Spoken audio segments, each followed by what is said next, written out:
오늘 말씀의 제목은 다스리고 싶습니다. 얼른 보면 아니 무엇을 다스린단 말인가 라고 하는 궁금증을 유발합니다. 왜냐하면 이 다스림이라고 하는 말의 개념 속에는 이 통치의 의미가 강하게 자리 잡고 있기 때문입니다. 어떤 강력한 힘으로 다른 사람이나 집단을 지배하고 통제하고 이끄는 것을 다스림이라고 부릅니다. 그런데 오늘 제가 여러분께 드리려고 하는 말씀의 핵심은 그런 의미가 아니고요. 다른 사람이 아니라 다른 집단이 아니라 바로 나 자신을 다스리고 싶다는 것입니다. 특별히 그 중에서도 나의 모든 생각과 행위의 출발점이라고 할 수 있는 나의 마음을 다스리기 원한다고 하는 소원을 담아서 오늘 이 말씀을 드리려고 합니다. 최근에 여러 가지 흉악 범죄가 판을 치고 있어요. 그래서 인명경시의 사상이 만연하고 있습니다. 과거 같으면 그냥 말싸움으로 대강 끝날 만한 일임에도 불구하고 요즘은 생명을 해치는 살인에까지 이어지고 있죠.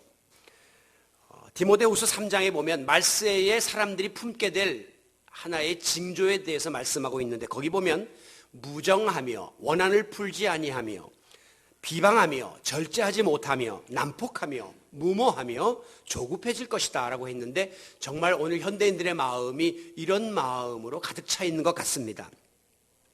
지난 주일날 이 트렁크 살인범이 검거되었죠. 벌써 눈에 살기가 등등한 것을 엿볼 수가 있어요. 잔인하게 주부를 살해하고 시신을 훼손하고 심지어 방화까지 저질렀으면서도 그 이유를 순순히 말을 듣지 않고 큰 소리를 내며 반항했기 때문에 죽였다라고 뻔뻔하게 이야기합니다. 그러면서도 자기는 죄가 없고 나는 살아야 된다고 부르짖는 이유를 알 수가 없습니다. 더구나 자기에게 피해를 입혔다고 여겨지는 사람들의 명단 20여 명을 소위 살생부를 지니고 있었던 것은 더 우리를 섬뜩하게 만듭니다. 그러면서 이것들을 다 죽여야 되는데 라면서 중얼거렸습니다. 그야말로 말세에 인간들이 품게 되는 무정하며 난폭하며 무모하며 원한을 맺는 그런 모습을 여실히 보여주고 있습니다.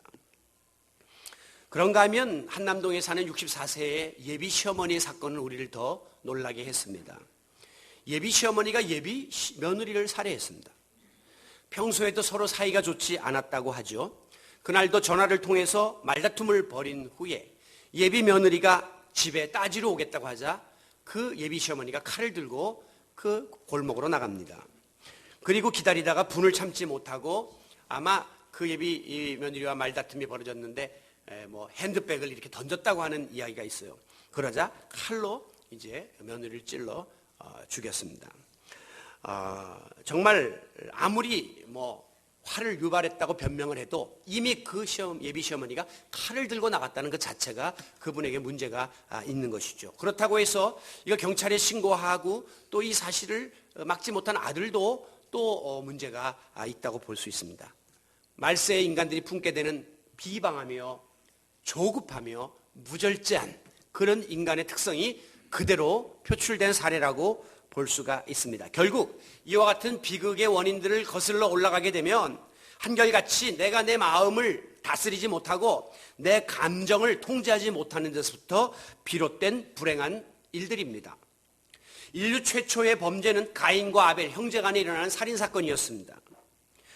지금도 보복운전, 층간소음, 그리고 주차 시비 등이 사소한 문제임에도 불구하고 살인으로 계속해서 이어지는 것을 보면 지금도 저와 여러분의 이 피 속에는 가인의 피가 흐르고 있는 것이 아닌가 하는 것을 발견하게 됩니다. 이것을 정신의학적으로는 소위 분노 조절 장애가 있는 사람들이다. 자기의 분노를 조절할 수 없는, 컨트롤할 수 없는 장애가 있다고 진단합니다마는 어쨌든 에베소서 4장 26절에 보면 분을 내어도 죄를 짓지 말라라고 말씀합니다.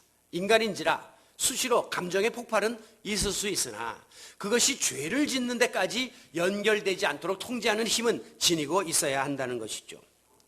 여러분, 만약에 우리가 이 한순간의 감정을 폭발시키고 참지 못하고 마음을 다스리지 못하고 큰 일을 저지르게 되면 그 당사자의 일생이 끝나는 것은 물론이거니와 그 가족과 또 주변의 모든 사람들을 평생 동안 가슴 아프게 하고 고통 속으로 몰아넣는다고 하는 사실을 명심하셔야 합니다.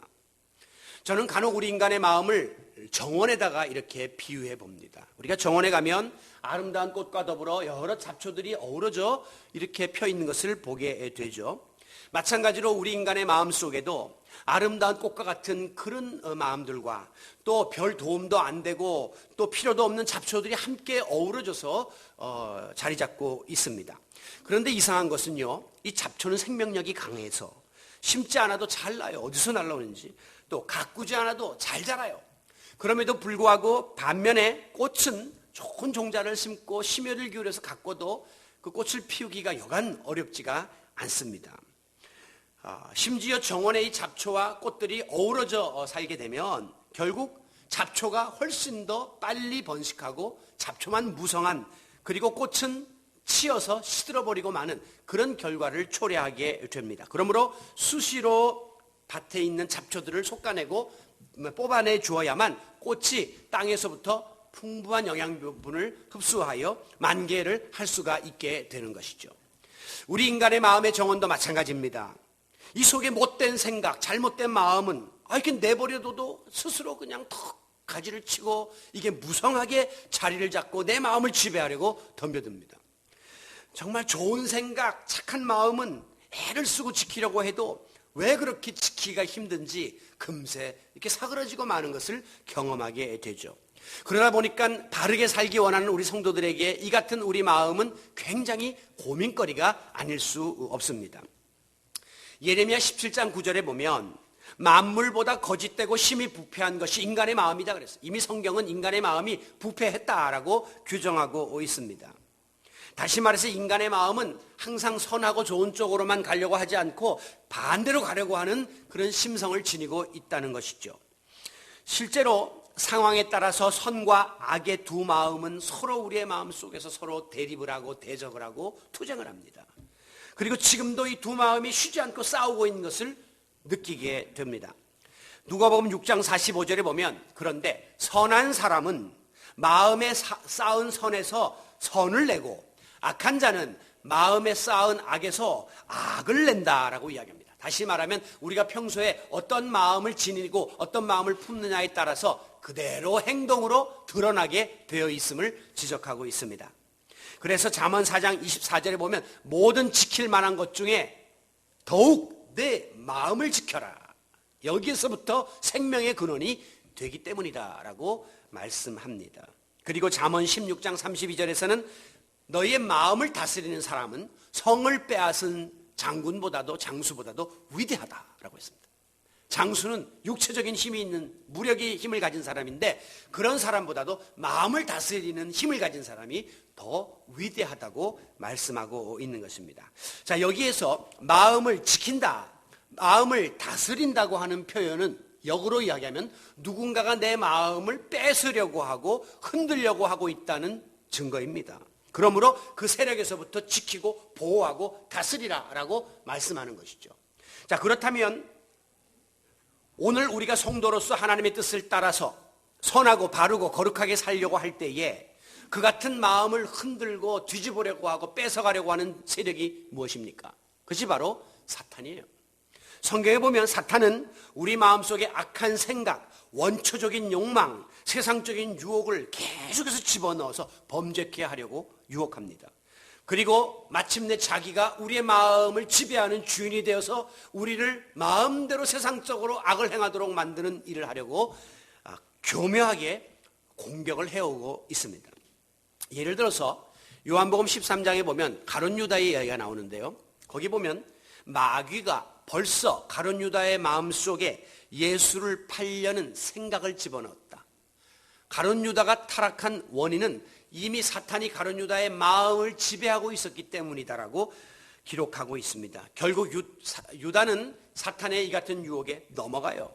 그리고 자기 마음을 스스로 지키지를 못함으로 스승 예수를 은삼십냥에 팔아넘기는 죄를 저지르고 마침내 그 죄책감에 못 이겨 목을 메어 자살하는, 그리고 그 시신이 땅에 떨어져 창자가 다 터지는 비참한 종말을 맞게 되고 말았습니다. 이와 같이 사탄 마귀는 우리의 마음속에 시시각각 악한 생각을 집어넣어서 우리가 마침내 악한 행동에까지 옮기도록 하도록 끊임없이 전략을 구사해오고 있습니다. 그러므로 우리 성도는 늘 깨어서 마귀의 공격을 대적하고 내 마음을 지키는 일에 힘써야만 합니다. 오늘도 여러분이 하나님의 전에 나오셨는데 이것은 하나님의 전에 나와서 내 마음을 지킬 수 있는 힘을 주님께로부터 공급받기 위함인 줄로 믿습니다. 그런데 얼른 생각하면 마음은 내 안에 있으니까 내 마음을 내가 마음대로 주장하고 지배하고 다스릴 수 있는 것이 그리 어렵지 않게 여겨지지 않습니까? 그런데 불행하게도 오늘 내 뜻대로 내 의지대로 내 마음을 다스릴 일이 왜 이렇게 어려운지 모릅니다. 예수님께서 십자가를 지시기 전에 마지막 기도를 드리기 위해서 겟세마네 동산에 소위 베드로, 야고보, 요한 수제자 3명을 데리고 가셨습니다. 그리고 그들에게 뭐라고 이야기했냐면 내가 지금 마음이 심히 고민되고 죽을 지경이니까 여기 깨어서 시험에 들지 않도록 기도를 좀 해다오. 그리고선 멀리 떨어져 가서 기도하고 와보니까 3명이 다 골아떨어져 있는 거예요. 그때 예수님이 하신 말씀이 뭐냐면 마음은 원이로되 육신이 약하구나 그렇게 말했어요. 너희들 마음인들 기도하고 싶지 않았겠느냐. 그러나 너희들이 마음을 다스리지 못함으로 그 마음을 다스리지 못하는 그 부분이 육체의 졸음으로 가게끔 만들어서 결국은 기도하지 못하고 잠에 빠졌구나 이렇게 말씀하셨습니다. 여러분 당시의 제자들이 예수님이 이렇게 심각하게 고민하는 모습을 보고 어찌 함께 고민하지 않았겠습니까? 예수님이 평상시에 저렇게 내 마음이 심히 고민하여 죽게 되었다라고까지 말씀하신 적은 없었거든요. 그러니까 제자들이 지금 예수님의 심각한 어떤 상황에 부딪혔구나 하는 것을 직감하고 함께 기도해야 될 것을 마음속으로는 깨달았을 거란 말이죠. 그런데 그 마음을 지키지 못했기 때문에 실천에 옮기지 못했기 때문에 육체의 연약함으로 인하여 깊은 잠에 계속해서 빠져들고 말았던 것입니다. 이와 같이 정작 나의 속사람을 다스리고 이것을 행동에까지 옮기는 일은 굉장히 어려운 일입니다. 어쩌면 천하를 다스리는 일보다도 어려울 수 있어요. 천하를 호령했던 영웅들도 자기 속마음 하나를 다스리지 못함으로 무너진 사람들이 무수히 있기 때문입니다. 왜? 앞서 말씀드린 것처럼 사탄은 우리의 마음을 악한 쪽으로 몰아가려고 끊임없이 영적인 전쟁을 우리 마음속에서 불러일으키고 있기 때문에 오늘 우리 성도의 마음속은 영적 전쟁터입니다.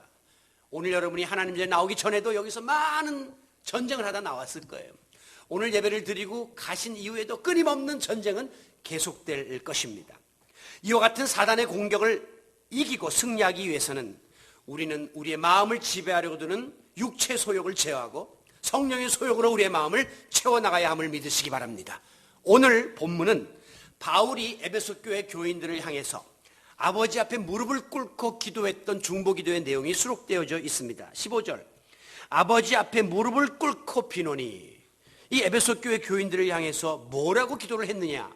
오늘 본문은 크게 3가지로 저들의 마음을 다스려 주시기를 하나님께 기도했습니다. 먼저는 속사람을 성령으로 다스려 주세요라고 기도합니다. 16절 그의 성령으로 말미암아 너희 속사람을 능력으로 강건하게 하시오며 이 말은 성령의 능력으로 속마음이 강건해지기를 원한다라고 기도했습니다. 여러분 우리가 악한 영의 세력을 대적하고 하나님의 뜻대로 우리의 마음을 지키려고 한다면 내 힘과 의지로는 불가능합니다. 우리가 많이 노력해보지만 이것은 참 어려워요. 위에서부터 임하시는 하나님의 능력으로만 이것이 가능하다는 사실을 깨달아야 합니다. 왜냐하면 여러분이 사업을 하거나 공부를 하거나 세상적인 일을 하는 것은 여러분의 지식과 경험과 사업 수완으로 하는 것이기 때문에 엄밀한 의미에서 여러분의 의지대로 할 수 있습니다. 그런데 이 마음을 다스리는 일은 이건 육체적인 일이 아닙니다. 이것은 영적인 차원의 일이기 때문에 이 부분은 위로부터 임하시는 성령의 도우심이 없이는 불가능합니다. 그래서 우리가 지난주일도 살펴봤지만 스가랴서에 보면 이는 힘으로 되지 아니하고 능으로 되지 아니하나 즉 인간의 힘과 노력으로는 마음을 다스리는 불가능하다는 거죠. 그럼 무엇으로 하느냐? 오직 여호와의 신으로 되느니라. 하나님의 영. 성령이 충만해질 때 우리가 내 마음을 다스리고 지배할 수 있게 될 줄로 믿습니다. 예수님의 제자들을 보면 예수님의 제자들이 예수님을 배반하기도 하고 도망가기도 하고 예수님 곁을 다 떠났는데요. 그 이유가 뭔가 깊이 들어가 보면 저들의 마음이 흔들렸기 때문이에요. 베드로가 왜 조그마한 여자아이 앞에서 벌벌 떨면서 예수님을 부인하고 저주했을까요? 베드로의 마음속에 두려움이 가득 차 있었기 때문에 그렇습니다. 베드로의 마음이 흔들렸기 때문에 예수님을 부인한 거예요. 그런데 오순절날 성령 충만을 경험하게 되자 베드로 180도 바뀝니다.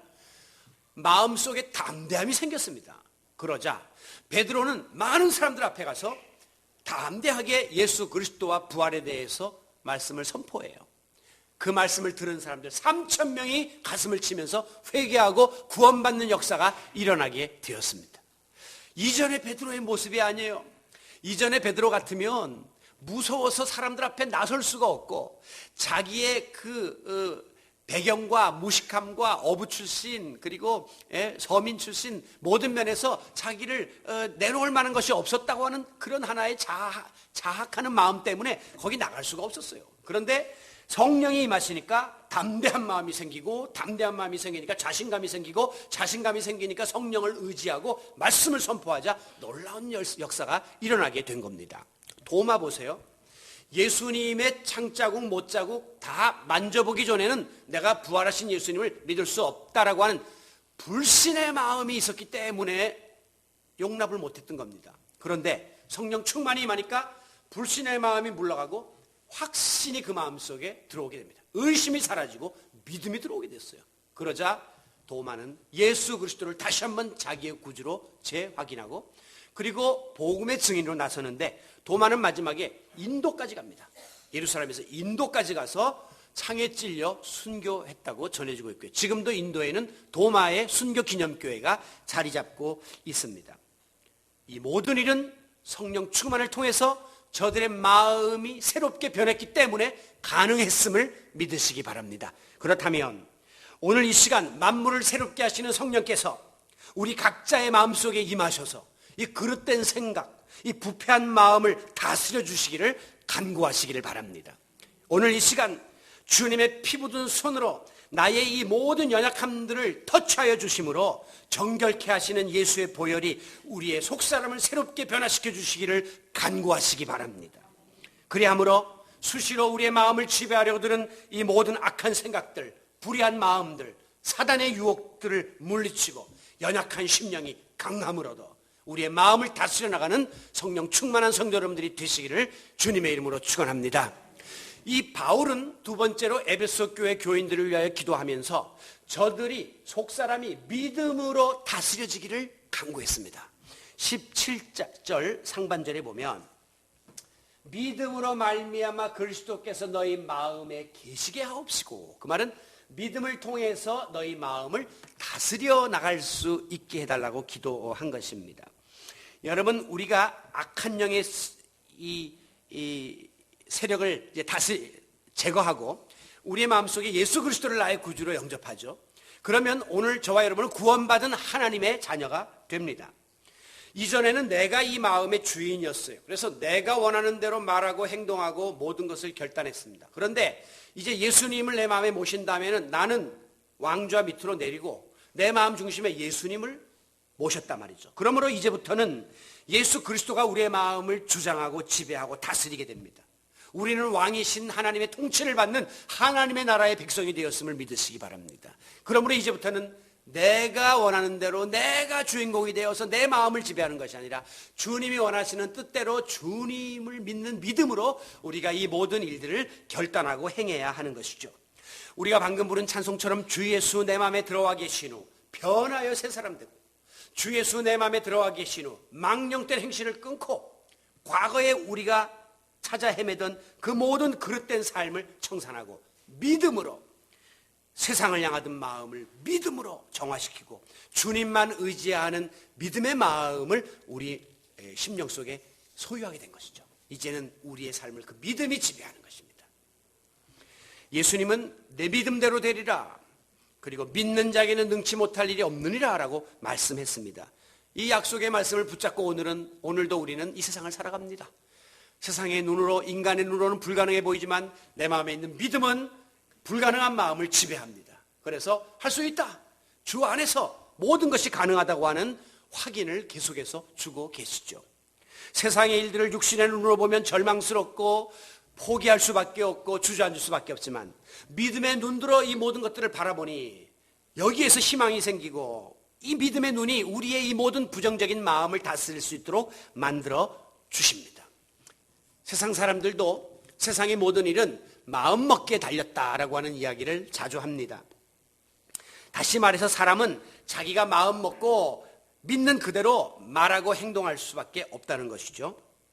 내가 어떤 마음가짐을 갖느냐, 즉 내가 어떻게 믿느냐 하는 것에 따라서 그 결과는 180도 다르게 나타날 수밖에 없습니다.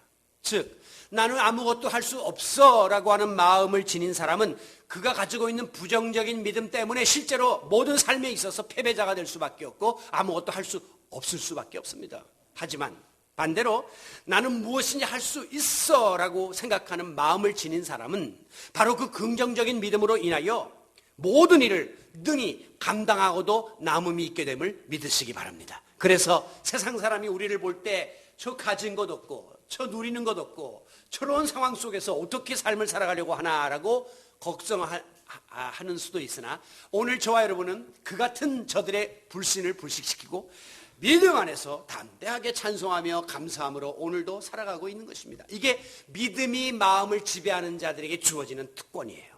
그렇습니다. 내 힘과 의지로는 할 수 없습니다. 그러나 내게 능력 주시는 자 안에서 in Christ, 예수 안에서 엔토 크리스토스, 예수 안에서 내가 모든 것을 할 수 있다라고 하는 확신을 지니면 그 순간 불안과 불신과 두려움과 어둠의 영이 사라짐을 믿으시기 바랍니다. 오늘도 하나님 전에 나와서 주 안에서 믿음을 재확인하시고 믿음으로 여러분의 마음을 굳게 다스려 나가실 때에 이 하나님 전에 들어오기 전의 상태와 들어와서 예배드리고 난 이후에 여러분의 마음 상태가 달라지는 경험을 하실 수 있기를 바랍니다. 우리는 때때로 내가 어디로 가야 할지 무엇을 해야 될지 알 수 없는 그런 곤경에 처할 때가 있습니다. 그때 여러분의 마음의 운전대를 이제 우리 주님에게 이양하세요. 내가 붙잡고는 도무지 돌파구를 찾을 수 없습니다. 그러므로 주님을 믿는 믿음으로 주님께 나의 삶의 운전대를 넘겨드리십시오. 우리 주님이 우리 앞길을 아십니다. 우리 앞길을 예비하고 계십니다. 그러므로 그분이 내 삶의 주인이 되시고 내 인생의 항로를 인도하신다는 확신을 가지고 살아가면 그 믿음이 우리의 마음을 지배하면 우리의 마음은 늘 평안하고 하나님의 은혜 가운데 살아갈 수 있게 될 줄로 믿습니다. 사도 바울은 이 에베소 교회 교인들을 향하여 세 번째 기도하면서 저들의 속마음에 사랑으로 다스려지기를 간구했습니다. 17절 중반절 말씀, 너희가 사랑 가운데에서 뿌리가 박히고 그리고 터가 굳어지기를 원한다라고 기도합니다. 여러분, 우리 마음 깊은 곳에서부터 예수님을 영접하고 난 다음부터는 물밀듯 내 마음에 주님이 주시는 그 사랑의 마음이 솟아나게 됩니다. 그리고 이 사랑의 마음이 내 모든 삶을 지배하게 되면 오늘 우리의 모든 삶이 이 사랑의 힘으로 다스려지는 것을 경험하게 될 것입니다. 마음의 문제는 물질의 힘으로 절대 바꿀 수가 없습니다. 마음의 문제는 환경의 변화를 통해서 절대 바꿀 수가 없습니다. 우리가 탈선한 자녀들의 마음을 다잡아 보려고 가끔 가다 보면 물량 공세를 쏟아붓는 분들이 있어요. 그래서 뭐 해줄까? 그래 내가 컴퓨터 사줄게. 그래 자 오토바이 사줄게. 다 사주면서 그 아이의 마음을 잡아보려고 하지만 여러분, 그것으로 그 아이의 마음이 고쳐집니까? 아니요. 오히려 그것 때문에 더 나빠지는 경우를 경험하게 됩니다. 그리고 많은 경우에 환경의 변화를 통해서 이 아이의 마음을 잡아보려고 어떤 경우는 좋은 동네로 이사를 가보기도 하고 심지어 해외로 자식 때문에 이민을 가는 분들도 있어요. 그런가 하면 또 어떤 분은 물리적으로 매를 때려보기도 하고 방에다 가두어 보기도 하고 또 일거수일투족을 감시하면서 이 아이의 마음을 잡아보려고 노력하기도 합니다. 그러나 번번이 실패해요. 왜? 진정으로 일그러진 곁길로 나가는 이 아이의 마음을 돌이키려면 그것은 무조건 품고 이해하고 그리고 사랑하는 길밖에 없기 때문이에요. 사랑은 모든 것을 녹이는 힘이 있습니다. 베드로전서 4장 8절에 보면 무엇보다도 열심으로 사랑할지니, 이 말을 다른 번역에서는 뜨겁게 사랑할지니, 사랑은 허다한 죄를 덮느니라, 다른 번역에서는 허물을 덮어버린다. 사랑은 모든 허물을 덮는 위대한 힘을 가지고 있습니다. 그러므로 사랑이야말로 우리의 마음속에서 악을 제거하고 미움을 제거하고 우리의 마음을 지킬 수 있는 유일무이한 무기예요. 얼른 생각하면 사랑은 굉장히 약한 힘과 같이 느껴지지만, 그러나 사랑이 없으면 이 모든 것은 아무것도 아니라고 하신 그런 말씀이 사랑의 힘의 위력을 우리들에게 가르쳐주고 있는 것입니다.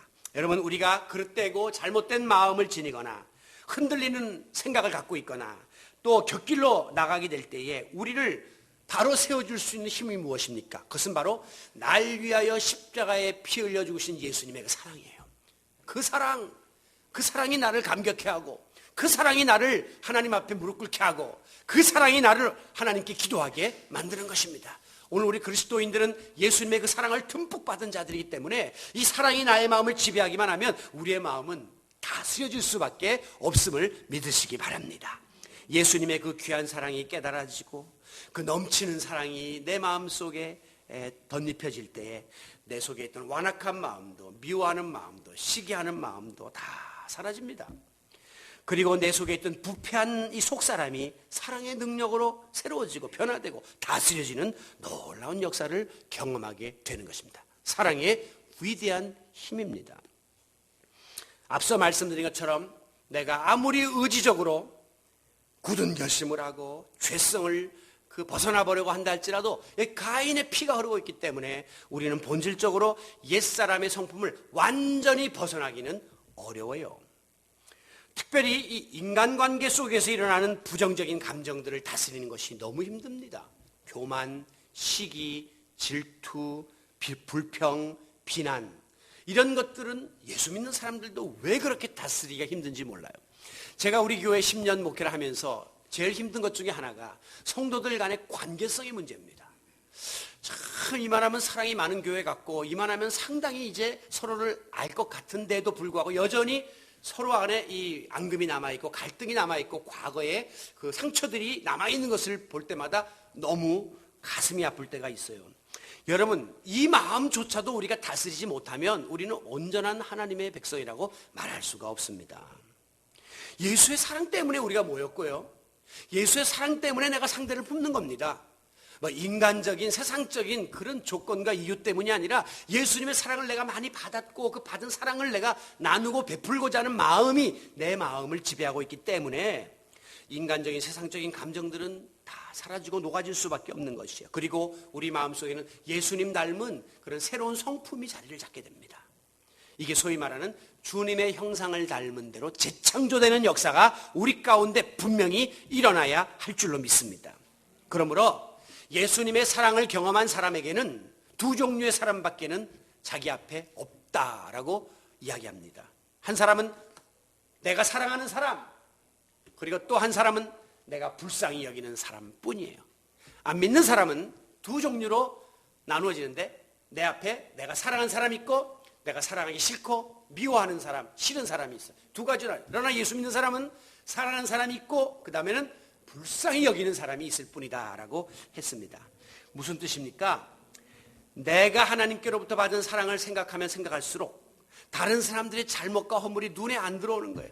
크게 보이지를 않는 거예요. 왜? 나도 그랬는데 뭐, 내가 주님께 이런 엄청난 사랑을 받았는데 뭐. 그러다 보니까 내게 좀 잘못하고 서운하게 하고 나를 괴롭히는 사람조차도 그냥 미워 보이질 않고 안 돼 보이는 거예요. 싫어 보이질 않고 그냥 불쌍히 여기는 마음이 생기는 거예요. 그렇기 때문에 세상에는 사랑하는 사람과 불쌍히 여기는 사람밖에는 없어요. 미운 사람이 없어요. 싫은 사람이 없어요. 회피하고 싶은 사람이 없어요. 뭐 괴로운 사람이 없고 피곤한 사람이 없어요.